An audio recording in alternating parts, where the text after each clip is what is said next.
Mantan Wakil Presiden Republik Indonesia, Jusuf Kalla menyebutkan, dana otonomi khusus Aceh berpeluang diperpanjang. Hal tersebut dikatakannya saat menghadiri peringatan 18 tahun perdamaian Aceh, yang digelar di Taman Sultanah Safiatuddin, Banda Aceh, Selasa, 15 Agustus 2023. Jusuf Kalla juga mengatakan bahwa pemerintah daerah jangan hanya berharap pada dana otsus tersebut. Karena menurutnya, jika eksplorasi minyak dan gas di Aceh, sangat berpotensi meraup dana untuk daerah. Bahkan lebih besar dari yang dikucurkan pemerintah pusat. Selain itu, JK juga menyebutkan, butir-butir MOU Helsinki yang belum selesai akan diusahakan untuk diselesaikan, termasuk persoalan bendera.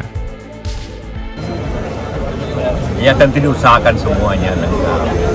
Ada beberapa hal kayak bendera apa, tapi kita musyawarahkan dengan baik. Sesudah undang-undang juga, ya panglima nantinya Pak Gubernur tentu bisa memberikan rekomendasi. Nak Wali Nanggro juga akan seperti itu. Izin Pak JK, dengan dana otsus Aceh yang memang dengan 1% ini tinggal 5 tahun sampai dengan 2027. Ada upaya perpanjangan ini apakah? Bisa diperpanjang. Nah, upaya... Tapi akan memperpanjang itu nanti kalau eksplorasi minyak gas itu sudah dilaksanakan itu jauh lebih besar dari itu. Dari Banda Aceh, Iskandar, AJNN, mengabarkan.